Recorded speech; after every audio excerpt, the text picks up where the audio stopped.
Ayan guys, no? So there is a statement coming from Senator Amy Marcos. Even though isinama po ng kanyang ading na si Pangulong Ferdinand Marcos Jr., si Senator Amy Marcos po ay tatakbo na independent senator. Pakinggan po natin yung kanyang inirelease po na video na sinasabi nga po niya na tatakbo siya na isang independent senator para daw hindi po mailagay sa alanganin ang kanyang kapatid nga po na si PBBM. So ito po ang kanyang statement. Pakinggan po natin. Taus-puso ang aking pasasalamat kay Pangulong Bongbong na sa kabila ng galit at labis na kalupitan ng ilan, ako'y pinagtanggol niya at naisama pa sa alyansa. Maraming salamat din sa nasyonalista at sa aking mga kaalyadong patuloy ang pagtangkilik sa akin. Naway manatili ang tiwala ninyo.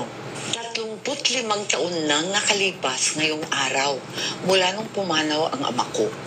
Ngunit buhay na buhay ang mga aral niya sa aking puso. Kaya't bilang panganay niya, pinipili kong manindigan ng malaya't matatag tulad niya, na wala nang dapat kampihan, kundi ang sambayanang Pilipino.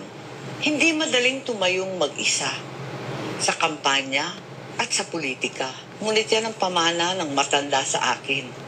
Yan ang pamana ni Apo Lakay na ginugunita natin ngayon. Minabuti kong manindigan ng mag-isa upang wag nang malagay sa alanganin ang aking ading. Para wag nang mag-alinlangan ang aking mga tunay at minamahal na kaibigan. Pinipili ko na lamang manatiling malaya at tapat, hindi sa isang grupo, kundi sa bawat Pilipino. Bitbit ang aking mga nagawa para sa bayan nitong nakaraang termino. Mga batas na aking alay sa taong bayan at ang katotohanang hindi ako lumihis sa landas at prinsipyo ng aking ama. Maglingkod sa bawat Pilipino nang walang pinapanigan maliban sa kapakanan ng bawat mamamayan. Sana'y patuloy ninyo akong unawain at mahalin. So yan po yung statement po ni Senator Amy Marcos na tatakbo. Bagong Pilipinas. Wait lang po. Yan po yung statement po ni Senator Amy Marcos na tatakbo na lang daw po siya bilang independent senator. Nagpasalamat po siya kay Pangulong Ferdinand Marcos Jr. Dahil sa sa kinaharap nga po ay isinama pa rin ng kanyang ading sa senatorial slate si Senator Amy Marcos at sinabi nga po sa kanyang statement po doon sa video na sabi po niya para daw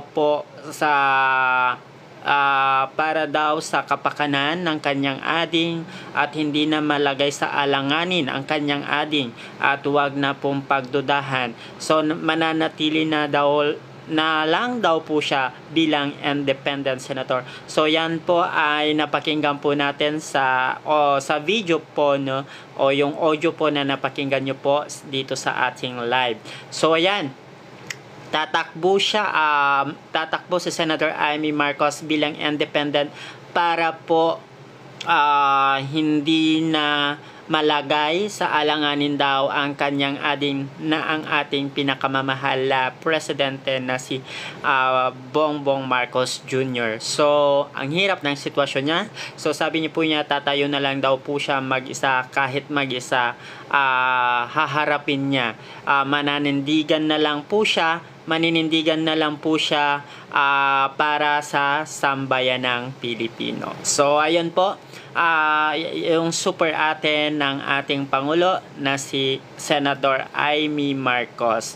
Yes naman, okay. Ito po yung video po. Okay, i-play po natin. Ito po, sir. Wait lang. Saan na ba yun? Ito, sa mga late po na, ito po. Wait lang. Sa mga late po, ito po yung video. Wait lang. Nahanap ko. Eto po guys.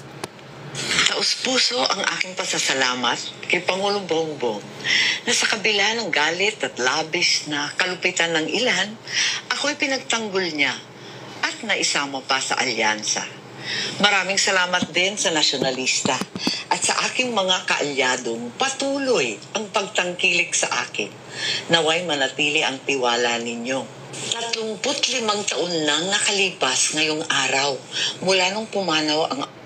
So ayan po, yan po yung statement po ni Senator Amy Marcos na mananatili na lang po siyang independent senatorial candidate, no? Matapos nga po, sabi nga po, para hindi na daw po mailagay sa alanganin ang kanyang kapatid. Hindi po natin na alam kung bakit ganun po yung nasabi ni Senator Amy. No? So ayan, suportahan pa rin po ninyo sa Senator Amy kung kayo po ay naniniwala at gusto nyo pa rin pong iboto. Sabi po niya, dala-dala pa rin niya yung mga achievement po na nagawa ni Senator Amy bilang senador. So if you think Senator Amy Marcos deserve pa rin niya maging senador, no, sa upper congress, ay iboto nyo po siya. Ayun, sinali niya si Marcos sa list of candidates. Yes po, pero yun nga po, para hindi na daw malagay sa alanganin ang kanyang kapatid, yun nga po, si Pangulong Ferdinand Marcos Jr. ay pipilihin na lang daw po niya maging independent senator po. So ayan, syempre ang hirap-hirap nga naman, no, na maging super ate tapos sinali ka ni President Ferdinand Marcos sa slate. Alam naman po na parang, 'di ba, nasa pro Duterte siya. So syempre there are consequences. Iisipin ng mga Duterte nang espiya lang sa Senator Amy Marcos, mga ganon. So sabi nga po sa kanyang video po na para daw hindi na lang daw malagay sa alanganin ang kanyang kapatid na senador na si Pangulong Marcos Jr. po ay magiging independent senator na lang po siya. Even though na yun nga po, si Senator Amy ay kasali po sa Nationalista Party, so pipiliin po niya magiging independent para wala na lang po siya papanigan. Syempre napakahirap yung mga ganyang desisyon, lalo po, no, you are pro Duterte, no, si Senator Amy Marcos, alam naman po natin na pro Duterte yan, or may mga pinaglalaban, hindi po natin alam kung ano po yon, no. Ayun, para hindi na daw, basta malinaw po sa akin, para daw hindi mailagay sa alanganin ang kanyang kapatid. Sabi po ni MDM, di na rin sa suporta ng mga DDS, slate vote si Senator Amy, mas maganda mag-isip-isip na siya. So yun po, no? So parang siguro ang hirap po yung nasa sitwasyon ni Senator Amy. Syempre sasabihin po ng mga DDS, nag-espiya lang si Senator Amy. This is in my analysis lang po, no, sa aking sariling analysis. Syempre sasabihin nag-espiya lang siya, the president endorsed her candidacy for the Senate. Tapos kaya ito, naglabas po ngayon sa Senator Amy na pipiliin na lang niya maging independent. Nagpasalamat din po siya sa mahal po nating Pangulo na sinali po siya sa senatorial slate ng kanyang administrasyon, at nagpasalamat din ang senador sa kanyang political party na nasyonalista. So ayan, yun guys po yung latest na kaganapan, no, ngayon sa election 2025. So medyo it's not too late pa naman na bumalik siya sa admin side. Okay, I think hindi po natin alam kung ano po yung mga their riff, no. So it's so nice naman na okay naman, kasi ang tinitake ko na lang po doon is para hindi na po maialagay sa alanganin si Pangulong Bongbong Marcos Jr. So doon na lang ako nag-stick doon sa statement niya na para hindi na lang daw po malagay sa alanganin ang kanyang kapatid. So, pipiliin na lang po niya doon sa maging gitna. So, kasi, di ba, it's a friend din naman niya. Sa akin lang naman, it's my political views, no? Syempre, friend niya yung mga Duterte. Tapos, syempre, dugo pa rin niya ang Marcos. Kapatid pa rin po niya ang ating mahal na Pangulo. And, natouch naman ako na sabi niya na para hindi na daw mailagay sa alanganin ang kanyang kapatid. So, napakaganda yung mensahe naman niya. Although medyo parang may patama o pasablay kahit papaano, no? Pero, so medyo mahirap din kasi na the point is, pro Duterte ka, tapos kinuha ka ng admin slate para sa Senado. Syempre, sasabihin in our views, no? In our own view, sasabihin naging espiya lang si Senator Amy, para mga ganon. So, di ba, syempre, may mga ganon instances. So, hindi po natin yung malalim na kung anong meron. Basta ang tumatak sa akin yung statement niya na para hindi na mailagay ang kanyang kapatid sa alanganin. So, ayun po. Kung gusto nyo pa rin po makabalik po sa Senado, ang mahal na kapatid ng ating mahal na Pangulo, yan po, Senator Amy Marcos for Senator po this 2025. Ayun. Si Romualdez kasi dyan ang nanggugulo. We are not yet sure kung ano po yung totoong nangyayari. So, it's your discrepancy pa rin po. It's your choice. It's your discretion. It's not discrepancy. It's your discretion pa rin po kung sino yung inyo pong iboboto. If you think Senator Amy Marcos deserves another re-election na senatorial seat po, pwede nyo pong iboto. Kung ayaw nyo, so wala po tayong magagawa. So, nasa inyo po yung pagpapasya kung iboboto nyo pa rin si Senator Amy Marcos.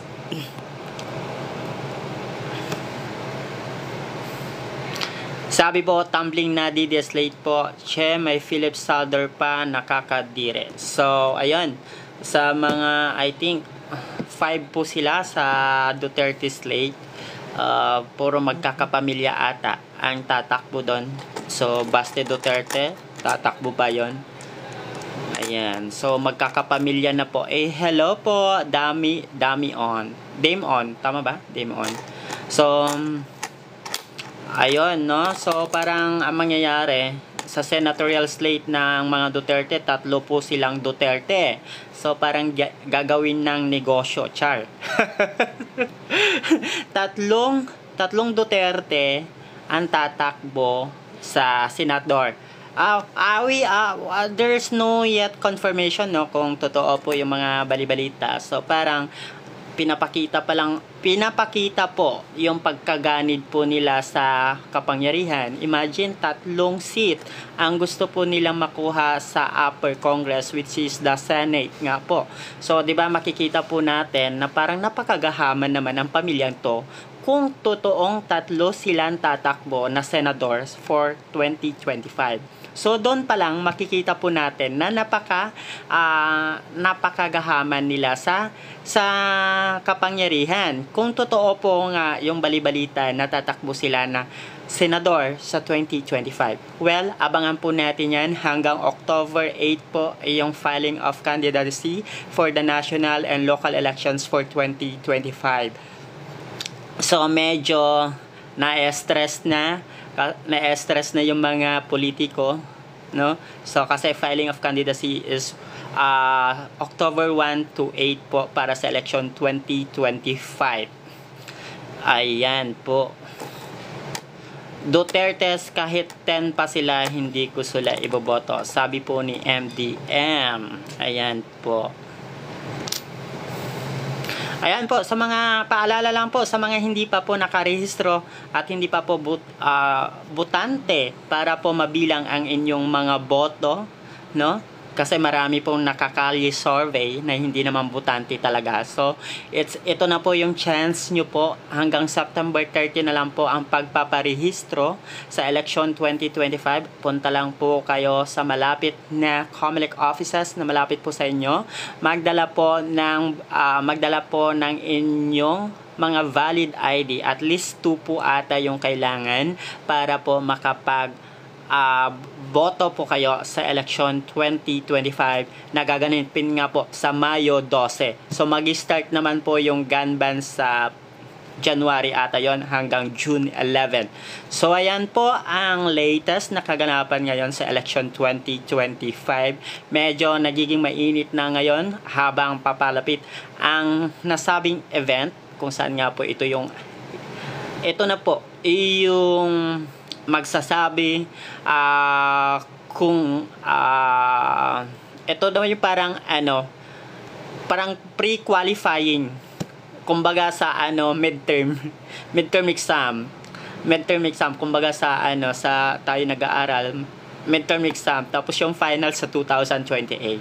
So syempre kung sino mananalo sa 2025, so there will be magkakaroon ng pagbabago yan sa Kongreso. Depende yan kung sino ang who will win in 2025.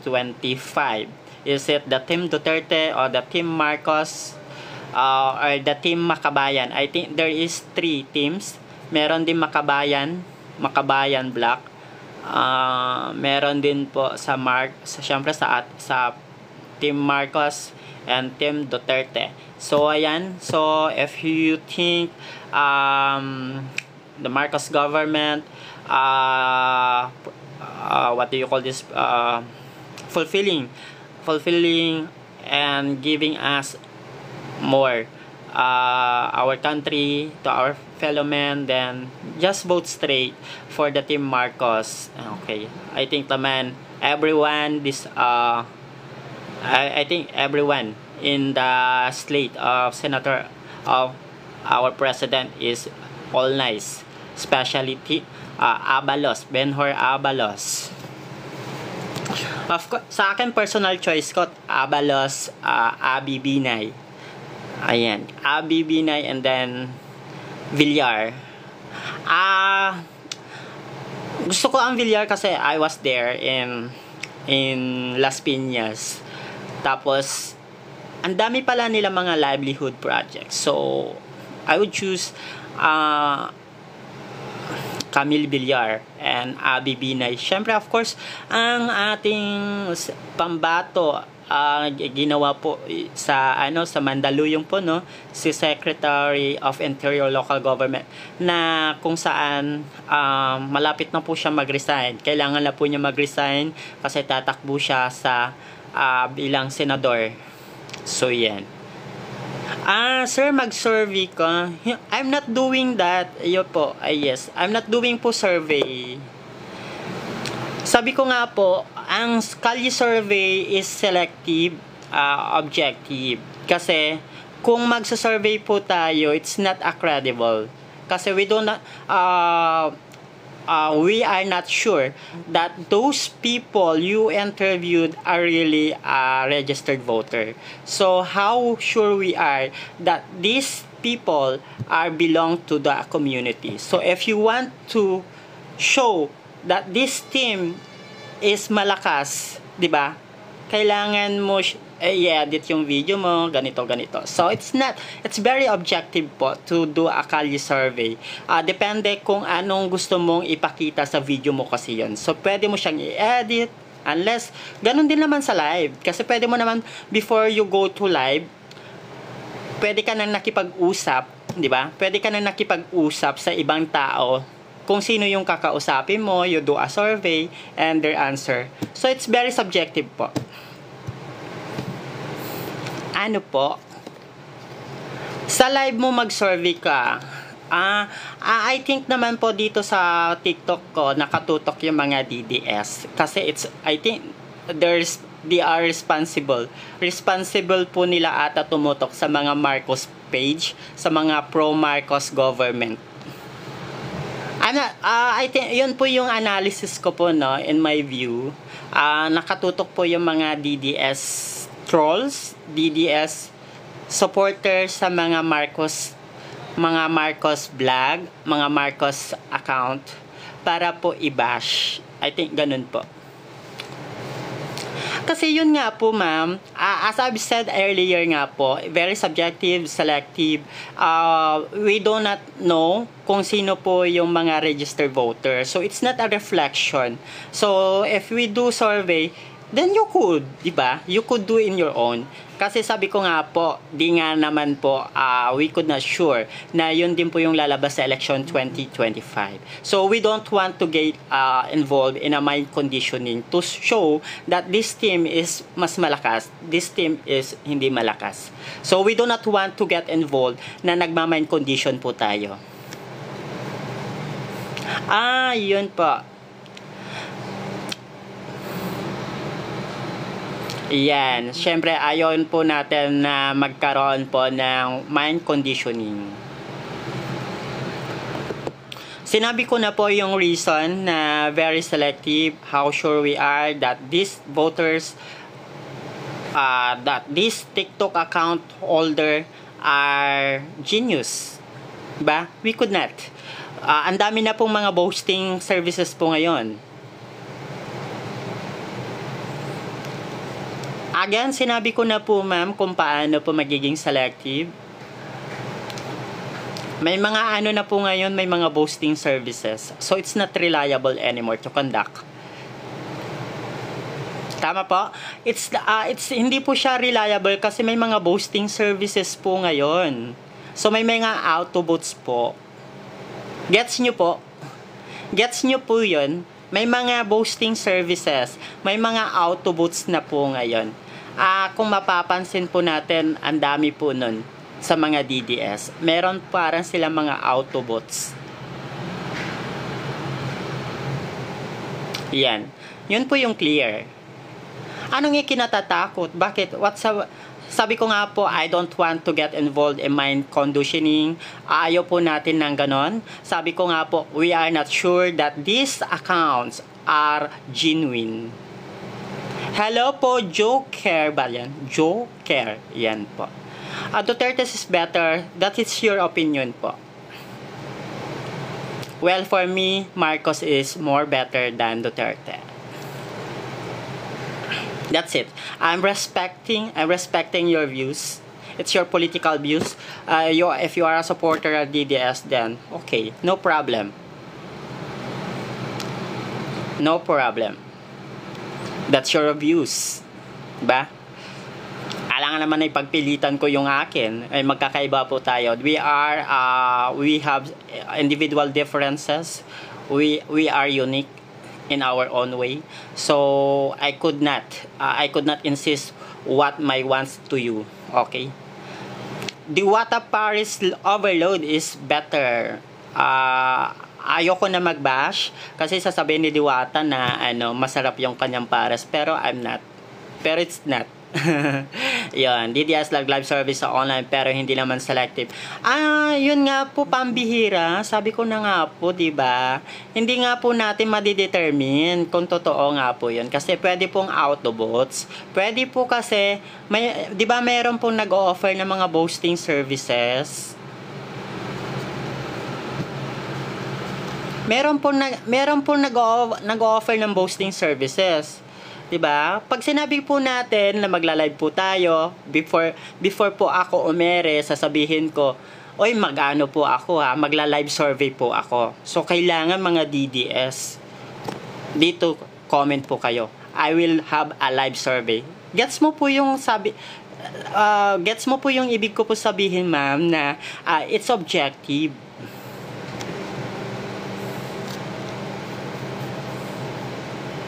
Gets nyo po, yung ibig ko po sabihin, very objective po yan. So, di ba?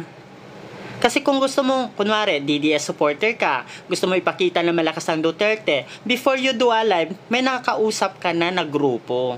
Di ba?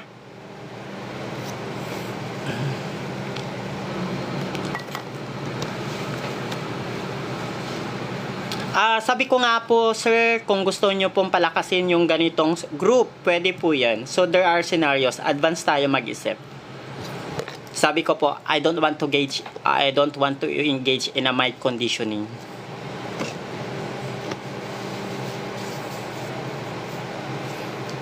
How sure we are that these are on the spot? Pwede po yun na before you go, may mga chinat na po kayo, may tinext na po kayo, may contact na po kayo, sino yung mga grupo na kakausapin nyo. So, sabi ko nga, it's an objective. A Kali survey is an objective. Diba? Advance tayo. Kahit hindi nyo po alam yan, sabi ko nga po, we have the higher order thinking skills, HATS, in science, di ba? Pag kayo po nag-take na mga science subject, you have these HATS, higher order thinking skills.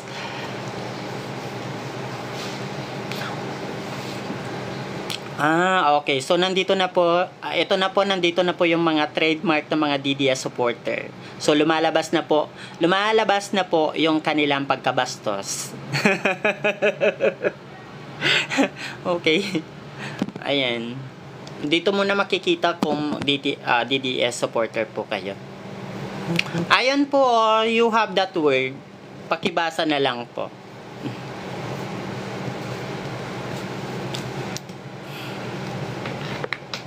Ayan po, no, sa mga gusto po na marinig po ang kanilang boses para sa election 2025, meron pa po kayo hanggang katapusan po para magparehistro. Para po ang inyong boses at ang inyong mga boto ay maisama sa election 2025.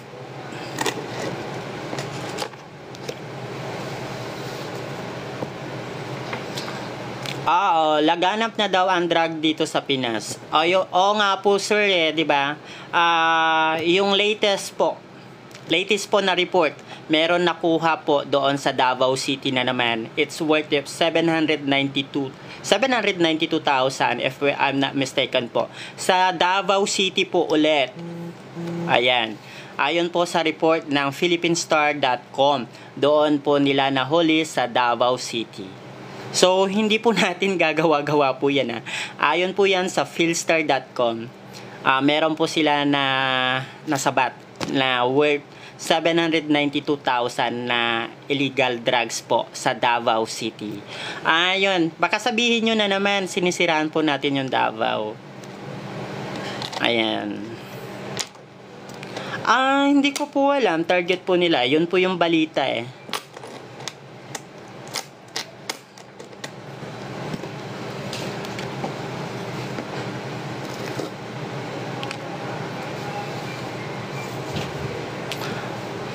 Ay, di ko po alam, sir. 2016, it was reported on Mendanos.com that Davao City have a high serious case of rape on 2016. Then on 2017, there is a serious case din po ng murder in 2017. So, this 2024, the safest city, claiming the safest city po is sanctuary of fugitives o mga pugante. Base po yan sa mga nangyayari po ngayon.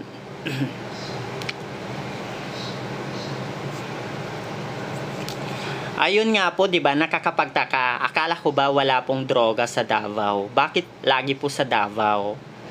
'Di ba? Tapos I think 'di ba yung ano po, dati pong assistant po ba 'yon ni nung mayor po si Inday Sara Duterte, involved din po sa drugs. Yun po, 'di ba? Involved din yung dati po yung assistant po ni Inday Sara Duterte nung siya po ay mayor. Tapos 'di ba mayroon din pong balita na 37 ba 'yon? 37 na nag-positive sa droga dyan po sa Davao City Hall. Wait lang, i-check po natin. Hindi ko po to kwento. Hindi po tayo nagkukwento base lang sa haka-haka. Ito po ay base po sa mga inireport ng mga pahayagan o ng mga media po.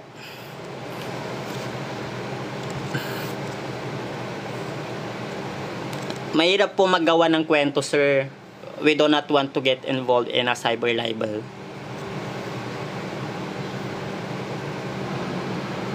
Ito po yan, oh. Ayan. For busted, ayan po.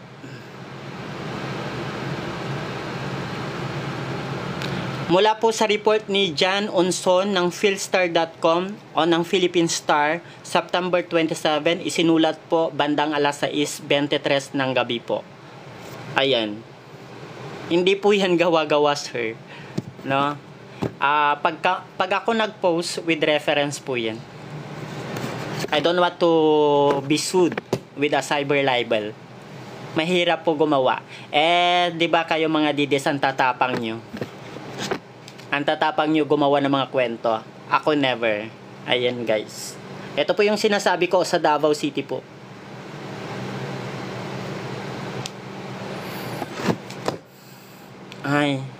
Ayan po. It's their work po na mangalap ng mga information. At yan po. Diba? Davao City. So, hindi po natin gagawa-gawa yan. Di ba meron din pong report na dinodoktor? Dinodoktor daw yung police report. So, ito po yun. Para mapababa daw yung krimen sa Davao na kinaalarma ng human rights. Ito po yun. So, hindi po natin gawa-gawa yan. Ayaw po natin makasuhan ng cyber libel. Again po, dito sa Lakilegang Bulletin and WhatsApp Pinas are engaged po in responsible blogging. Hindi po tayo gawa-gawa lang. Hindi po natin gawain po yun. Hindi po tayo DDS. Yes. Hindi po tayo DDS na nagpapakalat ng fake news just to gain, just to make it sure that this government will be ruined. Hindi po tayo gumagawa ng mga kwento.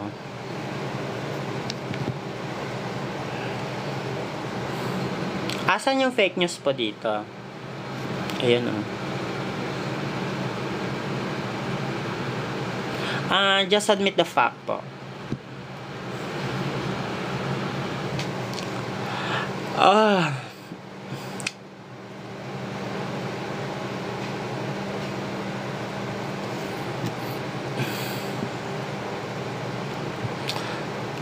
Sinagot na po yan. Ito po yung sagot ng Maging Mapanuri.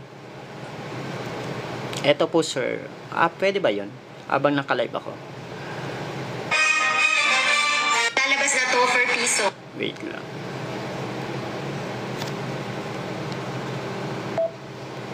Pwede ba yun? Hindi siya pwede mag-play habang nakalive ako. Wait lang. Lamang ang may alam. Isang video ang mabilis na nag-viral sa social media. Dito, makikita ang isang sibilyan na may inaabot sa Pangulo habang nasa isang pagtitipon. Ginagamit ng ilang individual ang ganitong uri ng content upang magpalaganap ng maling naratibo. Kapag ang isang video o larawan ay binahagi ng wala sa tamang konteksto, nagiging madali para sa ilan na mapaniwala ang publiko sa maling impormasyon. Sa comment section pa lang, mapapansin agad ang mga haka-haka at opinyon ng mga netizen. Ngunit paano natin ito dapat suriin? Una, tanungin ang sarili. Ano ang buong kwento? Sa video na ito, ang Pangulo ay nasa isang pampublikong pagtitipon. Pangalawa, obserbahan ang mga detalye. Makikita na siya ay naghihintay ng pagkakataon para makapagpa-selfie at inaabot ang isang lapel pin na may simbolo ng kanilang partidong pampolitiko. Kahit malinaw ang footage, kapag tinanggal ang tamang konteksto, madali itong magamit upang lumikha ng mga maling kwento. Isang simpleng pagkilos na binibigyan ng ibang interpretasyon dahil sa kakulangan ng buong kwento. Ang pag-blur ng katotohanan, pagputol ng mga clips o pagbibigay ng impormasyon ng wala sa tamang konteksto ay nagiging mabisang paraan upang malinlang ang publiko. Kaya ugaliing huminto, mag-isip at magsaliksik. Tandaan, walang maluloko kung walang magpapaloko. Tiyakin ang katotohanan, fake news ay labanan. Ayan guys. So ayan po yun. So what's your hidden agenda why you spread fake news? Okay lang naman po na DDS po kayo, may pinaglalaban po kayo, Pero yung pagpapakalat po ng fake news, hindi po maganda. Kaya po wala po sumasama sa laban po ninyo kasi sa ginagawa po ninyo.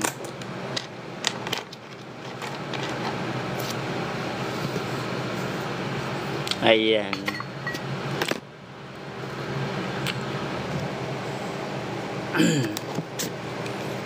Kaya tumigil na po kayo.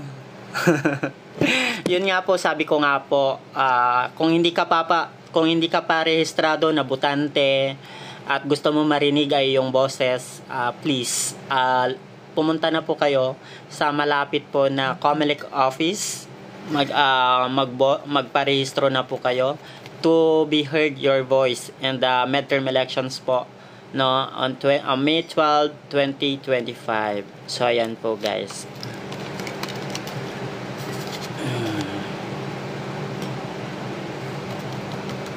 Ayan, kailangan ko na po magpaalam. Babalik ako siguro ng 2 PM para sa live muli.